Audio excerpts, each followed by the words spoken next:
Добар ден, почитувани, стартува најновата Телма амбуланта. Многу од нас се жалат дека се постојано уморни и повеќето луѓе обично го игнорираат ова чувство на умор, сметајќи дека се должи на брзото темпо на живот, на современиот начин на живење. Но уморот може да биде главен симптом на многу болести и заболувања. Дали симптомот на умор сам по себе говори нешто, укажува на нешто конкретно или пак треба да се гледа во контекст со останатите симптоми? Што е тоа синдром на хроничен замор? За сето ова повеќе од разговорот со гостинот со мене во студиото, доктор Александар Митов, магистар по јавно здравје. Добре ни дојдовте повторно и добар ден. Добро ве најдов, ви благодарам за поканата.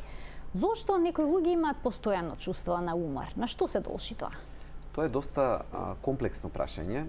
И иако нели многу пати можеме да помислиме дека се должи само на субјективен момент, нели дали е тоа оправдано или не, така да кажеме, сепак се испоставува дека кај еден добар дел од населението, за жал и тоа како, има основа тоа тврдење. Значи, навистина е присутно почесто појавување на умор. И има конкретни причини. Од самото, да речеме, на почетокот, влегувајќи во уморот, убаво е да објасниме дека има генерално како три вида од медицинска гледна точка и тоа според времетраењето. Например, медицината препознава така наречен акутен умор, кој што вообичаено трае некаде до 1 месец. И тоа е тој пократок период кога има одредени настани, кога нешто се случило, кога сме изгубиле енергија од било која причина и тоа до 1 месец трае. Втората покомплексна група е така наречениот продолжен умор или пролонгиран, тоа е до 6 месеци и тоа веќе самото име кажува дека 6 месеци и тоа како е сериозен период за умор. И третата група, најсериозната, таа што ја спомнавте, синдромот на хроничен умор, тука е веќе од 6 месеци нагоре. И тоа е состојба која што зафаќа според различни стратегии, статистики помеѓу 10 и 20% од населението. Проблемот тука е дека тие се тие луѓе, како што е вашето прашање, најчесто кои што за себе велат дека чувствуваат постојано умор. Вистинскиот проблем тука е дека во медицината ние немаме многу добри алатки за тоа прецизно да го онака како други болести, да го кристализираме, да кажеме, еве, да го диагностицираме, овој човек со сигурност го има ова и сега ќе преминеме на јасна терапија, ќе зборуваме нели на таа тема, меѓутоа тој умор кој што се јавува од 6 месеци нагоре, за жал е и најнејасниот во медицината, а и па има друг проблем, ај тој што е краткорочниот, нели што рековме до 1 месец, со пролонгирано одмарање, 8 часа, 9 часа, 10 часа сон, следниот ден состојбата барем малку ќе се подобри, иако може цел месец да трае. Вистинскиот проблем е токму кај овој синдром на хроничен замор, каде што дури и после интензивен период на одмор, повторно обстојуваат овие симптоми. И важно е и тие луѓе сами да го знаат тоа, но и нивното семејство и нивното обкружување да го знае, да го препознава тоа. Оти нели некој сега ќе каже тука има проблем од да не се разбереме, од недоразбирање. Некој ќе каже абе човек само што стана од спиење пак си уморен, а ако станува збор за оваа состојба, за синдромот на хроничен умор, тогаш спиење или одмарање не помага. Тоа значи ка синдромот на хроничен умор не е исто што и чувство. Точно. Тука е веќе многу по објективна работа, не е само субјективна. Значи тука не е само нели јас се чувствувам некако нелагодно или уморно. Тука има симптоми кои што се многу посериозни и кои што дури може да граничат или да влечат корени од некое психичко нарушување. Депресија може да се крие или да го предизвикува. Затоа овдека се смета дека има објективен наод, велиме. Значи дека пациентот навистина има намалено ниво на енергија во тој многу долг период. И кај тие личности, например, во тие периоди, физичката активност паѓа многу тешко. Значи, не можете на таков пациент да му дадете само совет на зголемете ја физичката активност. Зошто? Заради тоа што вообичаено, и тоа научни студии го потврдиле, физичка активност, парадоксално, придонесува да чувствуваме поголемо ниво на енергија. Има многу интересни студии правени во еден универзитет какво ќе биде нивото на енергија кај луѓе после 20 минути седење или 20 минути умерена физичка активност. Иако парадоксално очекуваме, нели, да биде одморениот тој што седел да има поголем така, научните студии конзистентно го покажуваат овој наод дека другата група, првата група, оние кои што имале 20 на минути умерена физичка активност, во остатокот од денот имаат зголемено ниво на енергија. И тоа е доста важно да го знаеме генерално кога се соочуваме со решавањето на уморот. И нели некојаш ќе рече решение за умор одмарање. Не мора да значи. Зависи за каков вид на умор и каков тип на физичка активност. Кај оваа група на луѓе кои што го имаат синдромот на хроничен замор, за жал ни физичката активност многу не помага. Напротив, тие имаат сериозен проблем со физичка активност, бидејќи навистина им е тешко да почнат и дополнително на тоа не можат ниту да се наспијат како што треба квалитетно. И таа е доста комплицирана состојба. Кои се главните причини за чувство на умор, но и за синдромот на хроничен замор? Да направиме дистинкција. Така. Убаво е да се уморот има неколку своји причини. Значи може да потекнува од многу медицински состојби. Ние честопати, како што кажавте убаво на воведот, знаеме да го игнорираме или да го ставиме по страна или да не го земеме уморот толку сериозно. Меѓутоа, уморот и како сам по себе, како појава, но и како дел од тој синдром на хроничен умор, може во себе да носи многу важни пораки за нашето тело. И затоа треба убаво да се проанализира и да се види што може би потенцијално да крие. Ќе почнеме од наједноставните, ќе стасаме до поретките, ама поопасните. Наједноставното и најочигледното секако е да се го поставиме прашањето колку спиеме во изминатиот период. Многу малку спиеме повеќето. Повеќето кратиме, парадоксално кратиме од спиењето и потоа се чудиме зошто во текот на денот, следниот и другиот и понатаму, имаме намалено ниво на енергија. Колку часа сон ни е потребно? Минимум 7. Некој ќе рече, ама тоа нели за возрасен, или проблем дека немаме време, не треба да немаме време баш за спиењето. Значи возрасен од 7 нагоре, а дете од 8 нагоре, при што ако е многу помало може и од 10 нагоре да биде, нели, да не навлегувам во секоја година за година, различно е по секоја категорија, така е. Но кај возрастните што е уште многу важно? Многу важно е да се истакне моментот дека ние честопати знаеме толку долго да не спиеме како што треба, што да го нарушиме циклусот на сонот. И тогаш да завршиме со погрешниот заклучок, велејќи, мене 5 часа сон ми е доволно. И сега човекот вели дека 5 часа сон му е доволно, меѓутоа, дојде ли втората половина на денот, е клапнат, нема енергија. Да го вака да ја стави главата само на педница, ќе се исклучи веднаш ќе заспие. И сега тоа е таа парадоксална ситуација. И прво треба самиот пациент самиот човек сам да си ја препознае. Значи, не можеме од една страна да велиме мене 5 часа ми се доста, а истовремено втората половина на денот да ја поминуваме со ниско ниво на енергија или да веднаш да дремнеме при првата прилика. Тоа јасно укажува на тоа дека не ни се доволни. Сега како се навикнува телото? Телото се навикнува на многу работи. Па и на добри, па и на лоши.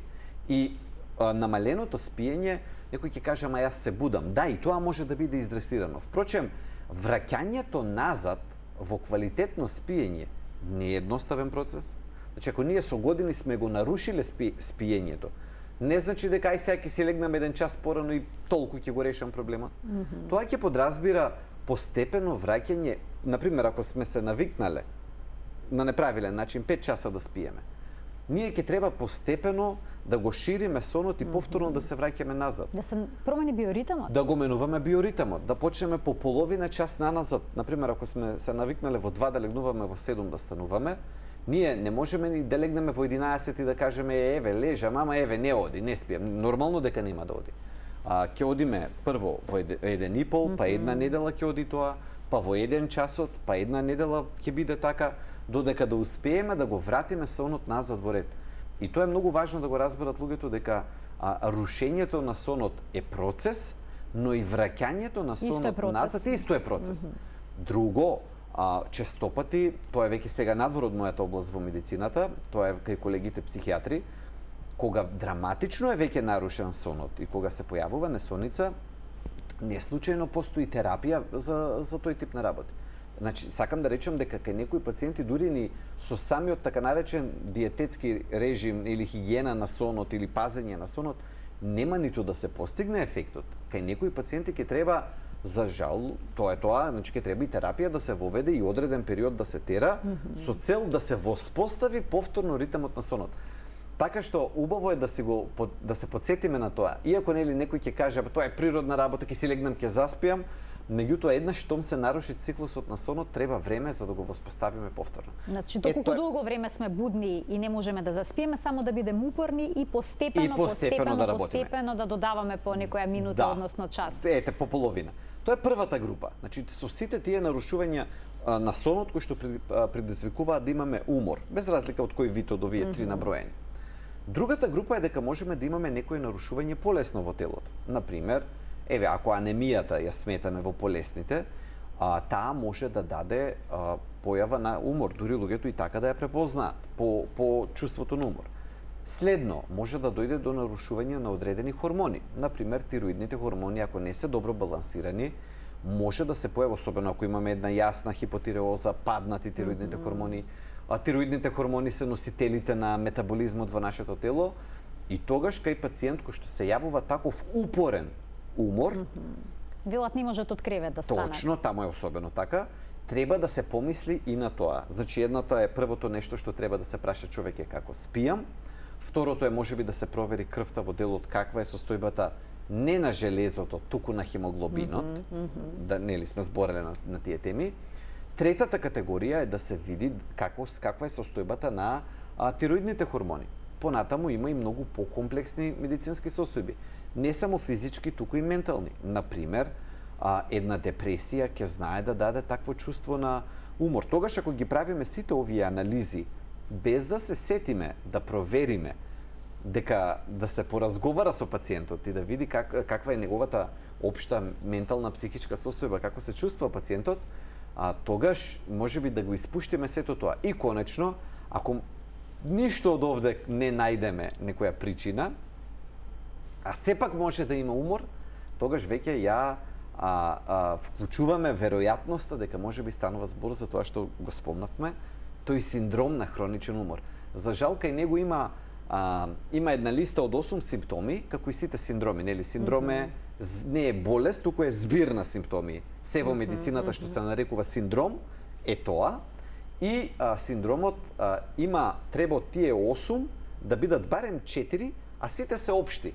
Например, болки во мускули, болки во зглобови, болки во грло, неквалитетен сон. Што кажува на многу работи. На многу работи. Затоа е тежок за диагностицирање. Значи, синдромот на хроничен умор е тежок и може само нема објективни тестови, туку само низ разговор со пациентот и по пат на диференцијална диагноза, да преведам диференцијална диагноза, значи елиминација на другите потенцијални болести кои што би можеле да ги дадат овие симптоми и да има преклопување. Значи, само со разговор со пациентот и со добра диференцијална диагноза можеме да стасаме до точка да го диагностицираме синдромот на хроничен умор. Точно ли дека почесто се јавува кај жените? Да, тоа е статистиката. Некаде помеѓу 40-та и 60-та година од животот, до повеќе кај женскиот пол се смета дека од необјаснети причини. Впрочем, и општо кога зборуваме за синдромот на хроничен умор, тој е една од тие состојби во медицината каде што ние имаме хипотези, имаме начини на препознавање и некако вид на диагностицирање, меѓутоа немаме јасна, механизмот не го знаеме или медицински кажано тој етиолошки момент, како настанува, како е генезата на синдромот, тоа уште не го знаеме. Докторе, многу се жалат кога имаме вакви промени на времето, топло, ладно, па потоа дождови, дека им паѓа енергијата и чувствуваат умор. Нормално ли е тоа? Да, тука треба да се разбере дека веројатно има многу нагласен генетски момент кај метеоропатијата, значи влијанието на времето на нашето и расположение и објективното чувство, како се чувствуваме, има големо влијание на тоа на тој генетски фактор. Затоа и некаде и во фамилија има повеќе метеоропати, нели, кои што велат дека времето им влијае. Дали е само варијацијата во температурата или се варијациите и во атмосферскиот притисок уште докрај не е прецизирано, меѓутоа е кристално јасно дека има луѓе кои што патат од промената на времето. Тука особено е нагласено кај пациентите со хронични болести, таму знае тоа уште повеќе да ги влошува. Например, варијациите кај крвниот притисок. Тие се смета дека се многу поврзани токму со временските услови. Крвниот притисок е мај со две острици. И да падне е лошо, и да се крене е лошо. Значи таму... Но што е полошо? Па да се крене е полошо, да. Заради тоа што качувањето нагоре нели носи со себе многу повеќе ризици. И таму може да дојде и не дај Боже до фатални моменти. А паѓањето ќе се интервенира, но нема да оди да прогредира до таква состојба да направи белија, што се вели. Ова е периодот сега на луѓе со намален крвен притисок, впрочем. Летото. Проблематично функционира. Сега имаат да. Сега е сезоната за жал на луѓе кои што имаат проблем со нискиот крвен притисок. Високите температури предизвикуваат ширење на периферните крвни садови. Крвта се евакуира, се преселува од централниот во периферните крвни садови и на тој начин доаѓа до пат на притисокот. Така што и оваа група, без разлика дали варијациите се во крвниот притисок, во нивото на шеќерот, во болки во мускули и зглобови, сепак исто тој голем чадор на страдање од промените во временските услови е вистински и многумина го чувствуваат. Каква е улогата на витаминот Д во чувството на умор или пак во чувството на исполнето со енергија? Тоа е веќе сега убава тема, голема тема што ја отварате. Впрочем, витаминот Д, нели, сме зборувале многу пати, има многу улоги, но многу често кај пациенти возрастни откривањето на извонредно ниското ниво на витаминот Д е токму преку едно чувство на продолжена појава на умор секој ден и ништо не помага. И не мора да значи дека ќе биде баш тој синдром, туку токму може да испадне ниското ниво на витамин Д. Тука има многу што да се зборува. Например, денеска моментално надвор луѓето гледаат дека има сонце и на малкумина ќе им падне на крај памет дека можеби може да биде дефицит на витамин Д. Меѓутоа, сонцето е надвор, а ние сме внатре. За да го развиеме добро нивото на витаминот Д, некоја вака прошетување до продавница и само сонцето од полица ако не фати, не е доволно за да ни направи доволни нивоа на витамин Д со цел да имаме ниво на витамин Д цела година. Оти впрочем, овие се тие 4 месеци во годината, ако ги броиме мај некаде на крајот, но јуни, јули, август и септември. Тие се тие 4 месеци во годината наспроти останатите 8, кога ние можеме да направиме доволно ниво витамин Д. И се чини дека е малку. И дури и во атмосфера, во сонце, во влијание, во клима каква што е нашата, сепак се испоставува дека е малку. Ниското ниво на витамин Д дава еден посебен вид на умор. Тоа е доста тежок умор, длабок умор. Кога пациентите, ова е буквално неможење да се стане од кревет. Дополнително, тие чувства на болки во мускули, болки во зглобови, сето тоа во коски, сето тоа оди заедно со ниското ниво на витамин Д. Впрочем, гледаме ние дека уморот, вака ако се вратам назад и да го поврзам со повеќе работи, уморот многу често е поврзан токму со тие хормони, а и витаминот Д, го сметаме за хормон, да. И витаминот Д и тироидните хормони, гледаме всушност дека уморот е врзан со овие хормони кои што се одговорни за метаболизам на централно ниво и кои што влијаат де факто на секоја клетка. Оти нема клетка во нашето тело која што нема рецептор за витамин Д или за тироидни хормони. И се чини дека балансирањето на метаболизмот и неговото правилно регулирање одговара на тоа какво ниво на енергија ние ќе чувствуваме, што е логично. Или дополнително, покрај овие хормони, не е само до нив, и нивото, уморот општо, ако зборуваме за него. Присуството на хранливи материи, но на едно стабилно ниво, не мислам само на јаглехидрати, мислам и на здравите масти, му се потребни на телото за хронично да му дадат едно чувство на добра енергија. И кога зборуваме за умор, треба да зборуваме и за неговата контратежа, и за чувството на енергичност. Оти не е само рамна линија, не е само отсуство на умор, туку треба да се чувствуваме со полн потенцијал со енергијата. Сега, од каде тоа потекнува? Тоа не потекнува само од шекерите кои што го даваат тоа, од нивното стабилно ниво, туку потекнува и од добрите нивоа на резерви од здрави масти во нашите мускулни клетки.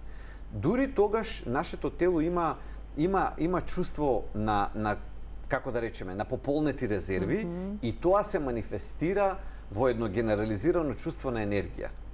И гледам, и сега вака кога ќе го објасниме, дека витамин Д треба, дека тироидни хормони требаат, дека јаглехидрати требаат резерви и здрави масти, и конечно со спиење, сваќаме зошто е комплексно прашањето на умор и зошто се појавува толку често. Ке пуштиме, докторе, тука еден блок реклами, а веднаш потоа продолжуваме со денешната тема. Останете на Телма, бидејќи има уште многу работи кои што треба да бидат разрешени, поврзани со уморот, хроничниот умор кој што понекогаш го чувствуваме.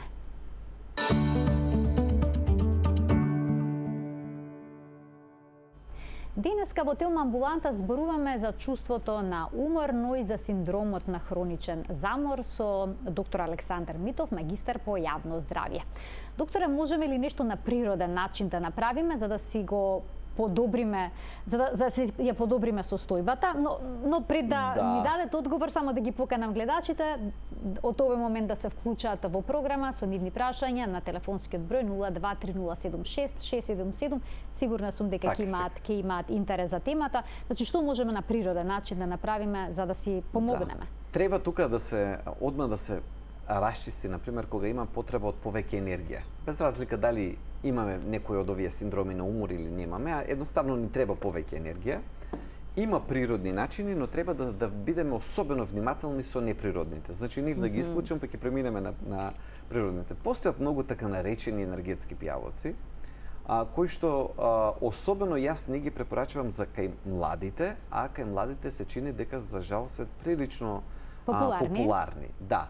Особено па дури и кај студенти, кога има потреба да се учи малку повеќе или малку повеќе ниво на енергија, па да се учи преку цела ноќ, и на тој начин се чини дека стануваат особено популарни. Не само за забави, сакам да речам, дури и во наводно и за добри работи. Да, наводно и за добри работи како што е учењето. Меѓутоа, но може ли да биде причина токму за замор? Апсолутно енергетскиот пијалок? Заради тоа што они во моментот може да дадат еден англиски кажано буст на енергија, да ја подобрат, да ја кренат енергијата, меѓутоа тоа доаѓа по цена која што подоцна се плаќа и тогаш доаѓа до пад на нивото на енергија, и затоа тука сакам да го истакнам моментот да се внимава и да не се користат. Сега природните кои што може да се користат се повеќе на број. Подобрувачи на ментален перформанс, на когнитивни способности. Гинкото спаѓа тука, значи гинкото е доста познат како во форма на суплемент, во различни форми постои. Женшенот исто така постои, исто во форма на суплементи. Ашвагандата е познат адаптоген, кој што влијае на тоа да се намали нивото на кортизол, да се крене нивото на енергија. Сакам да речем дека во природата, помеѓу растенијата, има такви кои што се поттикнувачи на чувството на енергија, но без при тоа да доаѓа тоа по висока цена, односно да доаѓа по цена сега да ни се истроши организмот, па потоа да паднеме, да чувствуваме ниски нивоа на енергија. Но секако и со тие треба да се работи внимателно. Дури и со природните, со овие кои што ги спомнав, еден добар дел од нив се корени од растенија. Но и тие кога се земаат, треба да се земаат одреден период, кога имаме потреба да ја кренеме енергијата, да придонесеме, да се чувствуваме подобро, и се разбира тој период да заврши. Значи да не се навлечеме, така да речем, туку вистинската енергија да ја црпиме од здравиот сон, од здравата храна и од добрата физичка активност.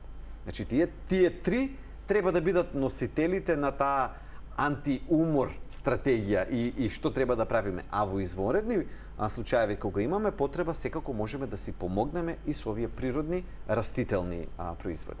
Имаме гледач кој што ќе го вклучиме во продолжение на емисијата. Добар ден за него. Добар ден. Повелете. Добар ден. Добар ден, ве слушаме во програма сте, повелете. Јас су гледач секој ден што ве гледам. Исто во што го кажува докторот, таа болест се има од реумататам, раскавица, цитрон. Да ми кажат нешто лек што да пропијам за болки, диклофен ретар. Така, значи сепак ви имате нешто поразлично од она што говориме. Ви благодарам за вклучувањето. Пациентката има некакви проблеми со реума. Реумата може ли да доведе до премор? Многу пати одат заедно. Значи таа комбинација може исто може на пример и кај еден добар дел од автоимуните заболувања и кај ревматоидниот артрит, ако станува збор конкретно за таа состојба, не само што е појавата на болки во мускули, во зглобови, туку е паралелно придружено и со тоа чувство на умор. Затоа велам нели дека и извонредно тешко многу пати прецизно да го лоцираме, затоа што уморот знае да биде составен дел на многу состојби, од поедноставни до покомплицирани, па и до малигните болести, значи на многу начини. Многу почува да се сомневат и на малигна болест кога ќе забележат чувство на силен премор, умор. Знаете како, нашето тело ни дава, честопати знае да ни даде сигнали и ние треба да не ги игнорираме. Најдобро е да не ги игнорираме. Баш тука нели малку и јас ке избегам од темата, тука е честопати прашањето на тој страф од добиваме некој таков сигнал, некој умор, некој било што, и сега наместо ќе ни текне дека треба да направиме некоја проверка и наместо да ја направиме се јавува стравот. Страф од анализи. Не е тоа страф од лекар, тоа е страф од непознатото. Тоа е страф да не ми најдат нешто, да не се открие нешто, па што ќе следува после тоа, кои се компликациите. Сето ова е природно, сето ова е човечки. Нормално е да се чувствува. Меѓутоа, ништо од ова не треба да е доволно силно за да го блокира човек да не ги направи редовните годишни анализи. Значи, зошто? Заради тоа што и да е, со игнорирање нема да го елиминираме, ако е нешто, не дај Боже, присутно, за жал, можно е да биде, но ако е присутно било што, било каква состојба, болест, нели, се е тоа можно, игнорирањето и неодењето на лекари, недиагностицирањето рано, може само да ни направи полошо, отколку ще да ни помогне. И затоа морам, нели, секоја прилика ја користам за оваа порака. Не е пријатно одење на лекар, не се пријатни правење овие анализи, па и едно земање крв за човек знае да биде, нели, мала траума. Непријатно. Непријатно, па после таа неизвестност, што ќе биде, како ќе биде.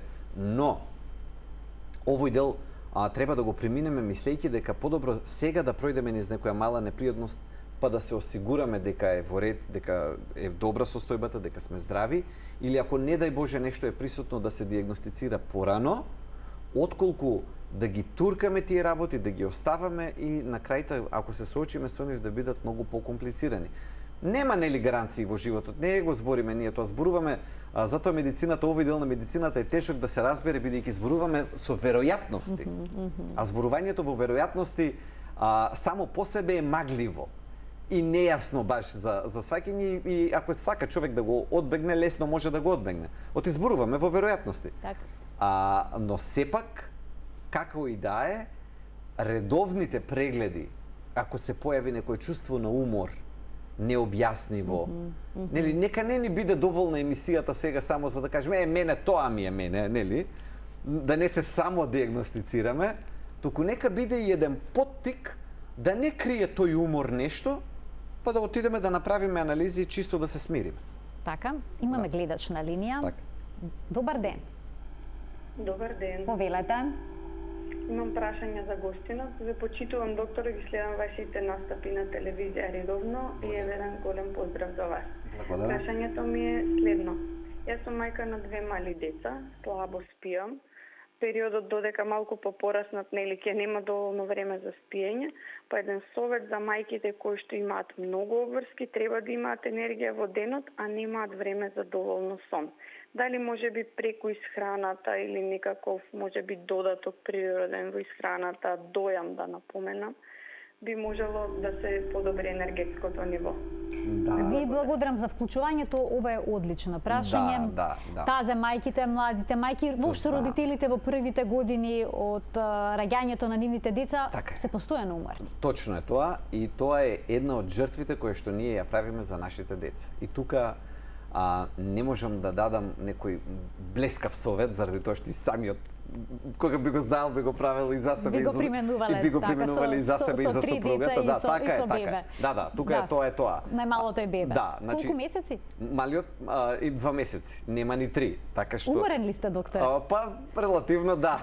Меѓутоа не оставам тоа да ме сопре, нели пак се трудам да сум динамичен, да се движам, да работам во градина, да одам и сите тие работи, но нели најинтересно ми е вака кога вика 25 годишен тренер дава совет на мајка со 2 деца и правите ова, правите она, правите ова, и вака кога ги читате тие совети или кога ги гледате, се смеете, заради тоа што кога дома ви е детето и кога сте поминали низ сето тоа, тие нели секоја Сваќате колку е тоа нереално. Така е, нели, секоја почит кон младите деца 25 годишните, нека се супер, нели, да ги охрабриме да работат. Меѓутоа кога ќе ги погледнете од перспектива на дома ви е детето и сите реалности што ги гледате, не е баш туку така, ај сега земи мајка, истрчај 2 км, 3 км, па ќе ти дојде енергијата. Значи, прво сакам да кажам на нашата гледачка дека го разбирам проблемот. Значи, и самите го живееме тоа. Сега, што би можело да се направи? Редовните оброци барем да не страдаат. Ако страда веќе спиењето, да се потрудиме да надокнадиме преку редовни здрави оброци, да не испаднат, и знаете како тие работи, уморот кој ќе го навија човек, знае да му го собори моралот и он да не пази па и ќе јадам и грицки, и мицки, и секи, значи, нели, тогаш знае да ни падне гардот и да не се браниме. Да кренеме раце. Така, да кренеме раце. Тоа да не се случи. Значи, ако веќе сонот ни страда, да пазиме храната да не ни страда. Тоа е прво. Второ, прошетки во денот, колку што е можно со едното, со двете деца, нека ги има. Нели, некој ќе каже, абе, прошетка не е едноставно и прошетка да се пикне во обврски со 2 деца. Додека се облечат сите деца се Знам, средат. па да се измолат, да се излечат, да се однесат, организација тоа. Но во секоја ситуација, ако ги има тие прошетки, макар и позади зграда или тука некаде блиску, нема, еве, тој пример би го дал, 20 минути седење нема да даде повеќе енергија отколку 20 минути пешачење. Тоа е второ. Трето, големата замка за сите нас родители со мали деца е штом ќе си легнат, сакаме да малку да си посветиме време на себе. Тоа време посветување на себе нека биде со перница. Значи сакаме малку серија да си пуштиме, да подишеме, да се раздвижиме дома, да погледаме нешто или било што, да правиме нешто без некој да е залепен за нас. Значи, окей, но тој час-два би било многу паметно да го искористиме за нас ако го отспиеме. Значи, знам дека многу друго да се сака човек да го знам, ами јас исто, јас и супругата. Човек сака тогаш серија да изгледа или било што или да прочита, што и да е, меѓутоа моментот тие час-два нека бидат за спиење. Конечно сега не би препорачал нешто повеќе за суплементи во овој период. Има суплементи кои што даваат енергија, меѓутоа е мајка која дои и јас во тој период не препорачувам суплементи. И ако е можно конечно некој да дојде да помогне попладне Тоа е идеалното решение. Така, час и пол една попладневна дремка, така. да, една, ако е можно тоа некако нели или со партнерот или со родители, да се создаде еден вакуум од час барем за дремка попладневна И тоа ќе направи голема разлика. Некогаш велат 15 минути, половина час ми ја врати енергијата. Како не го може тоа. Така, дремка, една кратка дремка. Да, така. тие се тие работи. Човек нели ќе каже едноставни се, да, ама во цела гужва може и да ги заборави или дури да не му се применливи. Во смисол еве зова за тој час навечер, да каже бе јас дај сега нешто друго ќе правам, нема да го спијам, меѓутоа одспите го тоа еден час повеќе ќе ви направи разлика. Докторе, ви благодарам за вашето денешно гостување во Телма амбуланта. Ви благодарам за поканата. Почитувани, еве, многу совети и препораки од доктор Александар Митов за тоа како да го совладаме уморот, а и што значи тоа синдром на хроничен замор. Значи, оние кои што постојано се чувствуваат уморни, не би било лошо да направат анализи да видат дали стои некоја скриена состојба за тоа. Ви благодарам за вниманието, имајте пријатен ден.